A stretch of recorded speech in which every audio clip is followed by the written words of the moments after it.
Welcome welcome दोस्तों, welcome to our YouTube channel advance safety वाला। हमारा वीडियो नंबर 44 लेके आज हम आए हैं।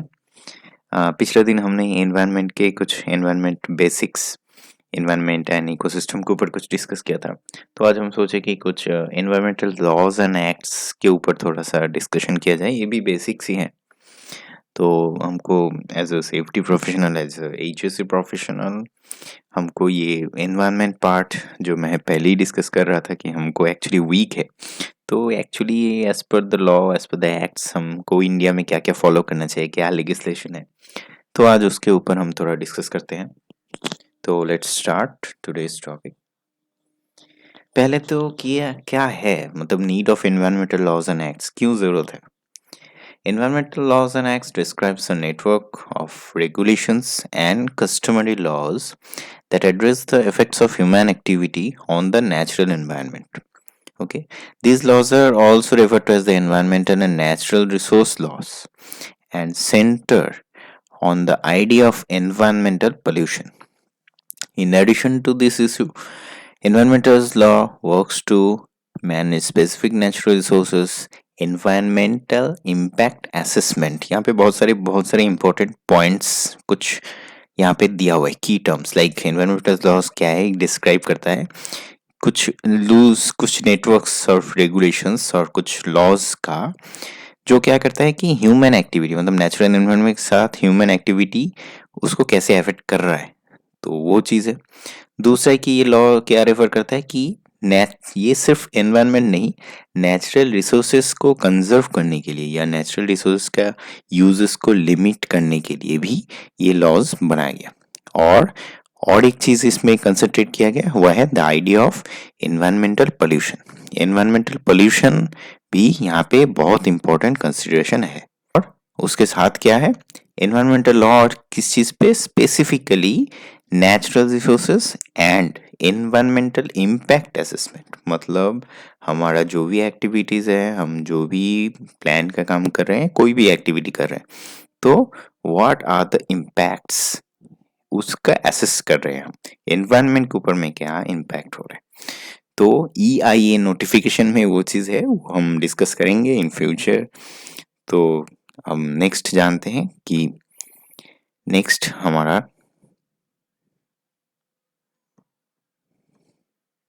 need of environmental laws continue. There are few key areas that environmental law works to regulate in order to lessen the impact on environment.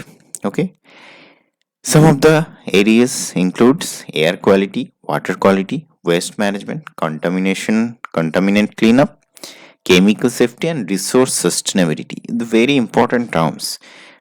Environmental laws का requirement, जो जो की एरियाज है, क्या है, एयर क्वालिटी मॉनिटर करना, और उसको इम्पैक्ट, मतलब एनवायरमेंट में क्या इम्पैक्ट हो रहा है एयर क्वालिटी के ऊपर, वो वाटर क्वालिटी, वेस्ट मैनेजमेंट आ गया उसमें, कंटामिनेटेड आइटम्स जो भी हैं उसको क्लीन अप करना, केमिकल सेफ्टी वेरी इंपॉर्टेंट, और रिसोर्सेस सस्टेनेबिलिटी, जो मैं पहले ही बता रहा था कि नेचुरल रिसोर्सेस जो हम क्या उसमें, मतलब उसका जो यूजेस है उसको लिमिटेशन कैसे कर सकते हैं, उसको रिसाइकल रीयूज कैसे कर सकते हैं, all this things comes under the topic sustainability.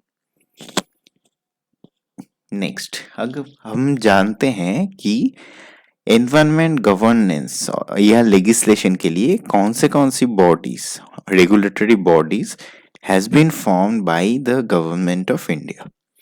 Okay, तो सबसे पहले ही the ministry of environment, forest and climate change, जिसको हम MOEF के नाम से जानते हैं। This is the main ministry of environment and forest and climate change.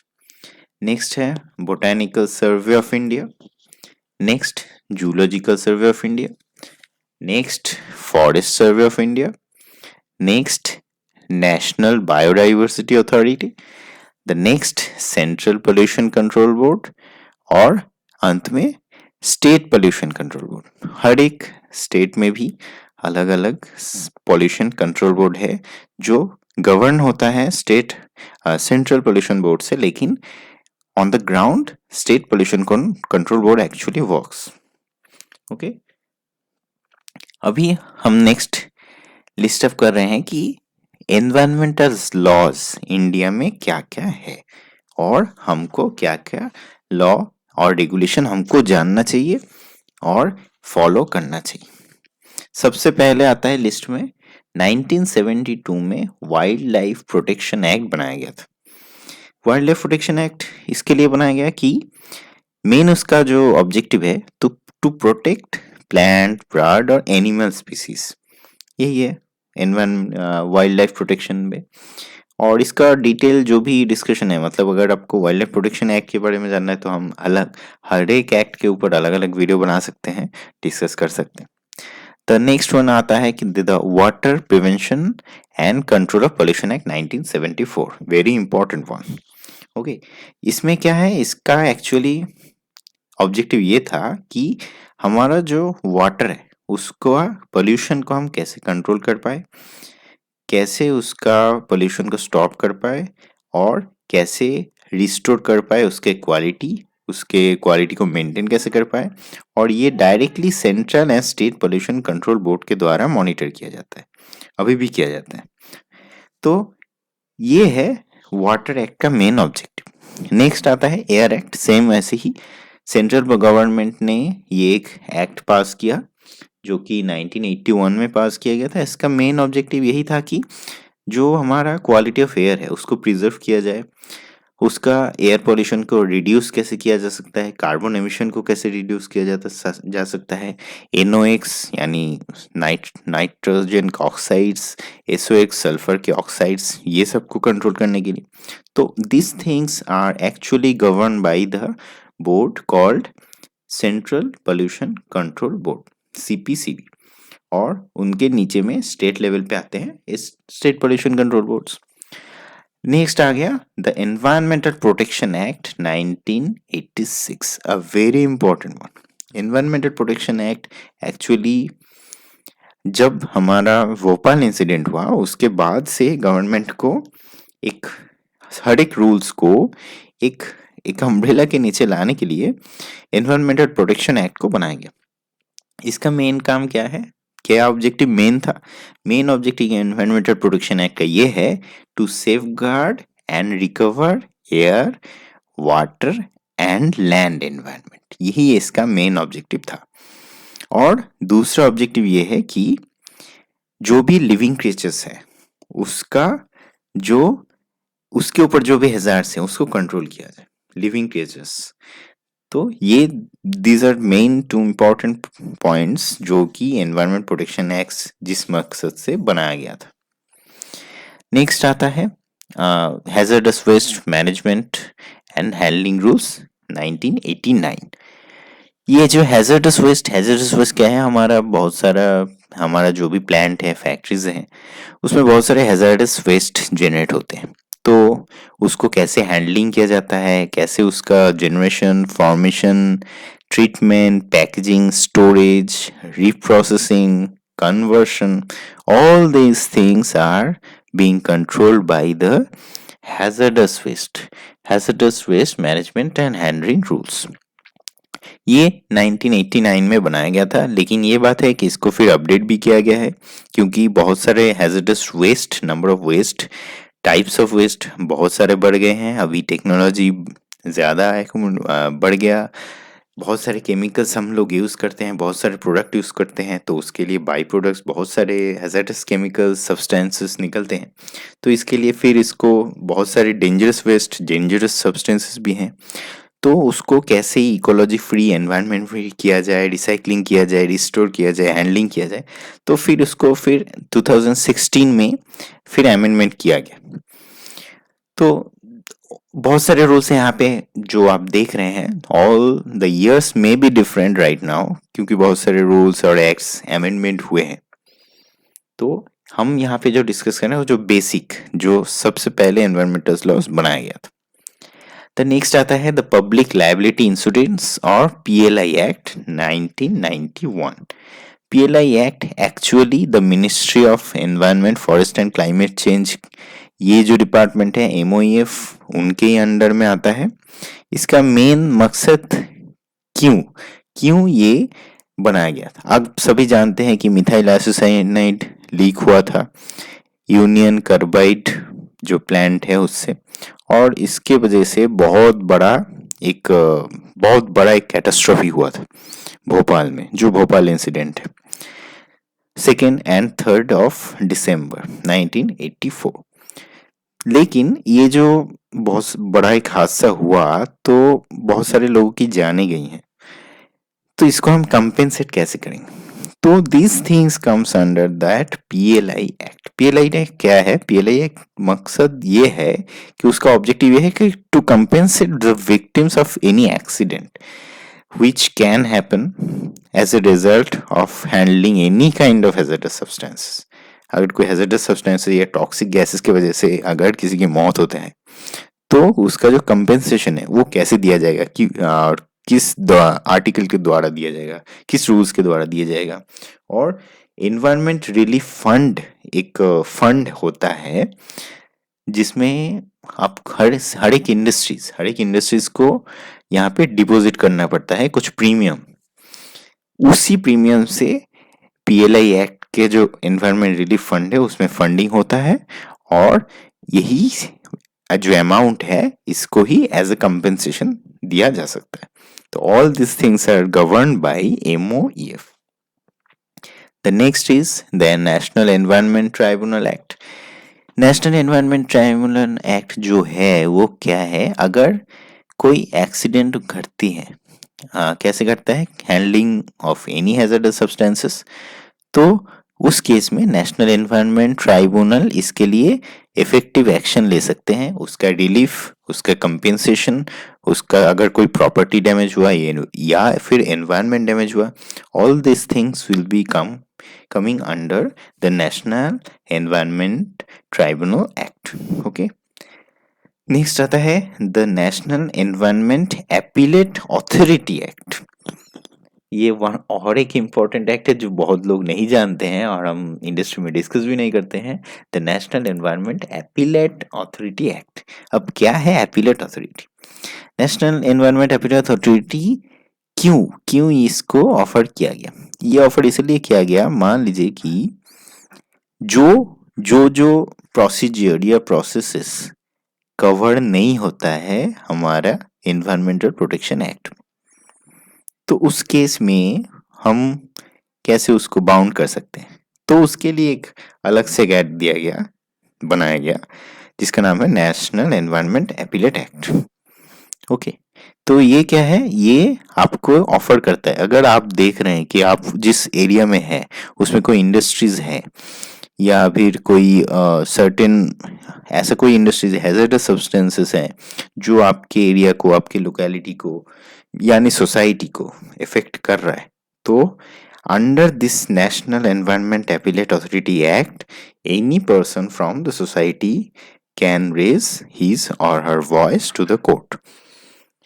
Okay, तो this things comes under the national environment appellate authority act. Okay, the next one is noise pollution act. ये हम सभी लोग हम जानते ही हैं कि 2000 में ये नॉइस पोल्यूशन एक्ट को लाया गया, क्योंकि नॉइस पोल्यूशन से क्या क्या दिक्कतें होते हैं पहले उसका हम लोग उसका रिसर्च कर रहे थे। तो अभी देखा गया है रिसर्च के बाद कि नॉइस इंड्यूस्ड हियरिंग लॉस के केसेस बहुत सारे आने लगे, तब जाके ये एक्ट बनाया गया। मतलब ये एक रूल है, नॉइस पोल्यूशन रूल 2000 में। जैसे हम नॉर्मली जानते हैं कि कोई भी कम्युनिटी में अगर आप लाउड स्पीकर का यूज़ कर रहे हैं तो रात को 10 बजे से सुबह 6 बजे तक आप कोई भी community conference hall, auditorium, banquet halls यहाँ पे नहीं कर सकते। मतलब लाउड स्पीकर अगर आपका कोई कम्युनिटी के अंदर में, मतलब एनक्लोज्ड है, लॉक्ड प्रीमाइसेस है, तब आप यूज कर सकते। लेकिन अगर वो कोई ओपन एरिया है या फिर सोसाइटी में है तो उस एरिया में, या फिर स्कूल अगर एरिया है तो वहां पे आप हॉर्न नहीं बजा सकते। तो this things comes under this noise pollution rules. जैसे कि हम सभी जानते हैं कि कोई भी स्कूल, कॉलेज, एजुकेशनल इंस्टीट्यूट कोई भी हो, कोर्ट, हॉस्पिटल्स, इसके 100 मीटर सराउंडिंग एरिया को साइलेंस एरिया 1 जोन कहा जाता है। वहाँ पे नो हॉर्न और वहाँ पे आप माइकिंग या लाउड स्पीकर नहीं लगा सकते। तो all this things comes under the noise pollution regulation and control act 2000। फिर नेक्स्ट आता है कि protection of plant varieties and farmers right act 2001। ये भी बहुत लोग नहीं जानते। ये क्या है? इसमें ये चीज दिया गया कि ये एक एक्ट है जो फार्मर को एक एक क्या बोलते हैं कि एक फ्रीडम देता है, एक राइट देता है कि वो ब्रीड कर पाए, अलग अलग ब्रीड कर पाए, मतलब अलग अलग वेराइटीज, अलग अलग ब्रीड को फार्मिंग कर पाए, अलग वेराइटीज के प्लांट को वो कल्टीवेट कर पाए। तो this things can be done. उसमें क्या क्या परमिटेड है? अगर आप सेव करके, यूज करके, एक्सचेंज करके कोई भी फॉर्म में अगर सीड को आपको सेल करना है या परचेस करना है, all this things comes under this act called Protection of Plant Varieties and Farmers Right Act. Next, Biological Diversity Act. Biological Diversity Act का मेन ये है कि ये एक 3 टायर्ड स्ट्रक्चर है। इसमें 3 टायर स्ट्रक्चर है।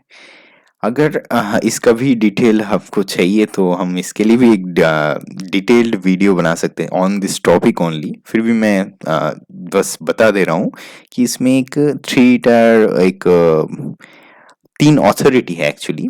3 अथॉरिटी क्या क्या है? एक है ऑफकोर्स नेशनल बायोडाइवर्सिटी अथॉरिटी और NBA. The next one is state biodiversity board और तीसरा है बायोडाइवर्सिटी मैनेजमेंट कमिटीज, बीएमसीज। तो ये 3 टायर्ड एक अथॉरिटी होता है जिसका मेन मकसद ये है कि हमारा बहुत सारा बायो सर्वे या बायो यूटिलाइजेशन होता है। तो ये एक्ट क्या क्या कवर करता है? फॉरेनर्स को, नॉन रेसिडेंट इंडियंस को, बॉडी कॉर्पोरेट को और बहुत सारे ऑर्गेनाइजेशंस को जो इंडिया से बिलोंग नहीं करते, तो वो सब बायोडाइवर्सिटी एक्ट के अंदर में आते हैं। और बहुत सारे इसका जो भी है, मतलब बायोडाइवर्सिटी एक्ट एक्चुअली लोकल और स्टेट गवर्नमेंट, जैसे एक है स्टेट बायोडाइवर्सिटी बोर्ड, तो उसका काम क्या रहता है कि state diversity board state level पे काम करता है। इसमें क्या है कि स्टेट बोर्ड का काम ये रहेगा to control and restrict any such task which can violate the purposes of conservation, sustainable use and equitable sharing of welfares। तो ये स्टेट का काम हो गया। सेम ऐसे ही सेंट्रल का काम है। और तीसरा जो है बायोडाइवर्सिटी मैनेजमेंट कमेटी, ये क्या है? कुछ इंस्टीट्यूशंस है जो लोकल गवर्नमेंट का द्वारा एस्टेब्लिश्ड। तो इसका काम ये रहता है कि लोकल एरियाज में कोई बायोलॉजिकल रिसोर्सेज हैं तो या फिर इंडियन रिसर्चेस हैं, उनको इनपुट देना, उनका रिसर्चेस में R&D में हेल्प करना। कोई भी अगर ऐसा सोर्स है जहाँ पे एनवायरनमेंट डिग्रेडेशन हो सकता है, उसका सोर्स के बारे में छानबीन करना, रिसर्च करना, टेस्ट्स करना, सैम्पलिंग करना। All this things comes under this part. Next आता है the scheduled tribes and other traditional forest dwellers recognition of forest rights act 2006। इसके अंडर में ये आता है कि आप कोई भी जगह में जाके, जैसे मान लीजिए कोई ऐसा इलाका है कि जहाँ पे आदिवासी लोग रहते हैं, तो आप अचानक जाके प्लान नहीं खड़ा कर सकते।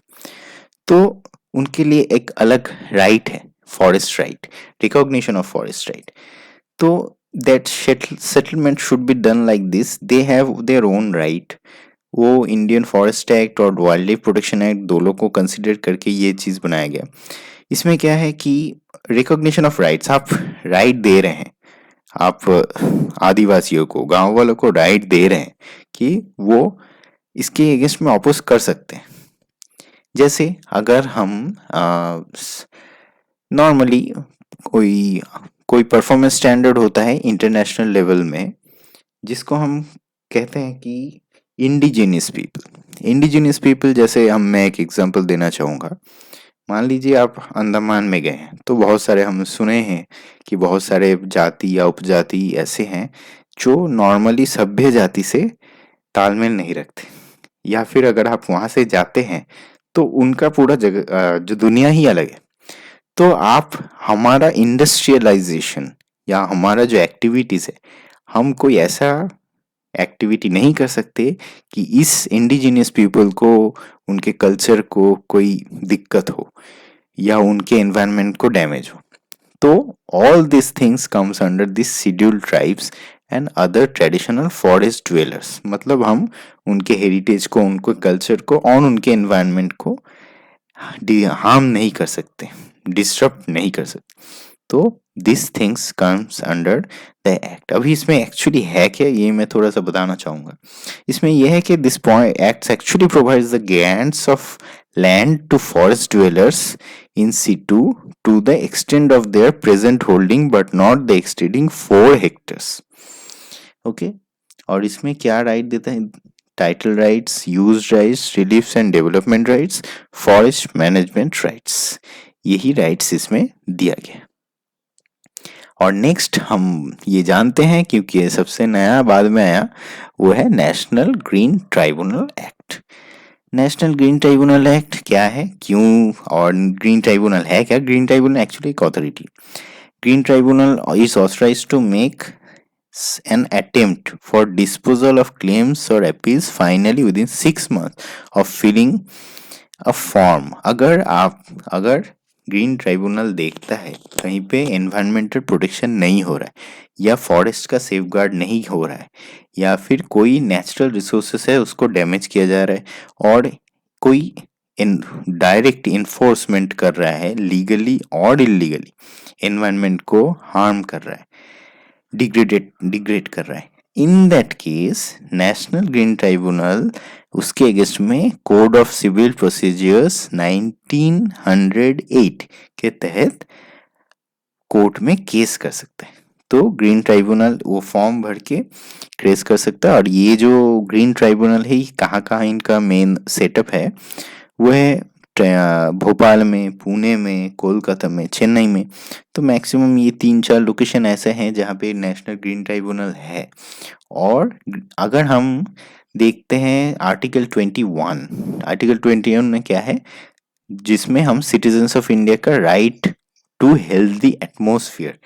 तो इस ग्रीन ट्राइब्यूनल एक्ट का मेन सोर्स है article 21 of our Indian constitution, जिसमें ग्रीन ट्राइब्यूनल किस किस एक्ट के आधार पे काम करेगा। वाटर एक्ट, अगर वाटर एक्ट वायलेट कर रहा है, अगर आपका फॉरेस्ट एक्ट वायलेट कर रहा है, आपका एयर एक्ट वायलेट कर रहा है, आपका एनवायरमेंटल प्रोटेक्शन एक्ट या बायोलॉजिकल डाइवर्सिटी एक्ट, ये सभी एक्ट्स अगर वायलेट कर रहा है then green tribunal can act. और नेशनल जो ग्रीन ट्राइब्यूनल या एनजीटी, इसका बहुत सारे डिफरेंट डायरेक्शंस हैं, जैसे यमुना कंजर्वेशन जोन। तो इसमें एनजीटी का बहुत सारा, मैं एक एग्जांपल के तौर पे बता रहा हूँ। तो इसमें ग्रीन ट्राइब्यूनल एक्ट, अगर आप सैंपल चेक कर सकते हैं, गूगल में भी ये डेटा अवेलेबल है। 25 अप्रैल 2014 में नेशनल ग्रीन ट्राइब्यूनल एक्ट का एक एडवाइस था कि यमुना का जो कंडीशन है अभी फिलहाल, तो उन्होंने सजेस्ट किया था गवर्नमेंट को कि इसका जो 52 किलोमीटर स्ट्रेच है यमुना का, जो दिल्ली में है और यूपी में है, उसको कंजर्वेशन जोन के तहत डिक्लेयर किया जाए। तो ये क्यों ये दिया गया था एज अ कंजर्वेशन जोन, ताकि वहां पे हम इतना जो उसका ऑलरेडी पॉल्यूट हो चुका है हम उसको रेस्ट्रिक्ट कर पाए, उसको स्टॉप कर पाए। तो ये एक एग्जाम्पल है कि ग्रीन ट्राइब्यूनल एक्ट कैसे एक्शन ले सकता है। उसके बाद भी बहुत सारे ऐसे हैं कि waste burn in open area में बैन कर देना, फिर प्लास्टिक वेस्ट को बैन करना, बहुत सारा चीज़ है जो ग्रीन ट्राइब्यूनल एक्ट का एडवाइस या एक्शंस है। तो these things are the bodies, the environmental laws. अब हम नेक्स्ट देखते हैं कि लीगल प्रोविजन हमारे कॉन्स्टिट्यूशन में क्या है। ये हमने एक्ट्स और लॉस तो देखिया, लेकिन अभी देखते हैं कि कॉन्स्टिट्यूशन में है क्या। अगर हम इंडियन कॉन्स्टिट्यूशन आर्टिकल 48A में देखेंगे तो ये कोट है, कोट अनकोट। मैं ये चीज आपको बताना चाहूंगा, the state shall endeavor to protect and improve the environment and to safeguard the forest and wildlife of the country. ये आर्टिकल 48A में स्टेट का जो रिस्पॉन्सिबिलिटी है that is clearly mention. Same अगर आप आर्टिकल 51A के जी में देखेंगे हमारा कॉन्स्टिट्यूशन ऑफ इंडिया में, हमारे संविधान में, तो उसमें दिया हुआ है it shall be duty of every citizen of India to protect and improve the natural environment, including forest, lakes, rivers, wildlife, and to have compassion for living creatures. ये हमारे सभी सिटीजन को ये ड्यूटीज एंड रिस्पॉन्सिबिलिटीज दिया हुआ है। मतलब अगर आप देखते हैं कि कहीं पे कुछ एनवायरमेंटल डिग्रेडेशन हो रहा है, then you have that right to oppose. Okay, तो ये हो गया आर्टिकल 51 ए का पॉइंट नंबर जी। अभी और एक चीज है जो एक एडिशनल है। एडिशनल में क्या है वो मैं आपको कोट एंड कोट पढ़ के सुनाना चाहूंगा। A petition may be filed before the Supreme Court and the High Courts under Article 32 and 226 respectively of the Constitution of India to issue orders or directions or rights to end with environmental laws or such offences। अगर कोई violet कर रहा है, कोई offence कर रहा है environmental loss को, तो आर्टिकल 32 और 226 के तहत पिटिशन फाइल किया जा सकता है सुप्रीम कोर्ट में और कोई भी हाई कोर्ट में। और ये कॉन्स्टिट्यूशन ऑफ इंडिया, हमारे संविधान में ये डायरेक्शंस दिया हुआ है। तो ये था हमारा टॉपिक। तो ये था हमारा ये आज का टॉपिक जो हम environment laws and legal provisions के ऊपर डिस्कस किए हैं। अगर आपको अच्छा लगा है तो प्लीज़ कमेंट, और अगर आपको लगता है कि हम सभी एक्ट, और ऐसे भी हमारा प्लान भी है आगे आप वीडियो देखते रहिएगा, फॉलो कीजिएगा, तो सभी जो भी एनवायरमेंटल लॉज और एक्ट्स हैं तो हम उसके ऊपर में अलग से वीडियोस बनाना चाहेंगे। और अगर आपको कुछ इनपुट देना है कि हमारा वीडियोस में कुछ कमियां हैं या फिर हमने कुछ मिस इन्फॉर्मेशन या मिस गाइड किया, तो प्लीज़ आप कमेंट कर सकते हैं। You are very much open to comment. और अगर आपको हमारा वीडियो अच्छा लगा है तो then please visit to our YouTube channel advance safety वाला, और हमारा फेसबुक पेज भी है सेफ्टी अवेयरनेस एंड इम्प्लीमेंटेशन। अब वहाँ पे जाके हम सेफ्टी के रिगार्डिंग या इंजीनियरिंग या कोई भी जॉब रिलेटेड पोस्ट हम वहाँ पे शेयर करते हैं। कहीं पे हमको अगर पता चलता है कि देयर इज एनी वैकेंसी, और कोई वैकेंसी अगर निकलता है इंडस्ट्रीज के रिगार्डिंग, तो हम उसको जॉब पोस्ट करते हैं। अगर आपको जॉब पोस्ट देखना है तो आप हमारे फेसबुक पेज को फॉलो कर सकते हैं, हमारे जॉब नोटिफिकेशंस को फॉलो कर सकते हैं, और हमारा प्रीवियस जो भी टॉपिक्स हैं वो यूट्यूब वीडियो में हम देख सकते हैं। और अगर हमारा चैनल यूट्यूब चैनल को आप डायरेक्टली सर्च करना चाहते हैं तो गूगल क्रोम में डायरेक्टली आप @एडवांस सेफ्टी वाला 4618 पे सर्च करके हम डायरेक्ट आप अपना हमारे यूट्यूब चैनल पे आ सकते हैं। और हमारे वीडियोस के नोटिफिकेशन पाने के लिए please subscribe to our YouTube channel advance safety वाला। Myself signing off.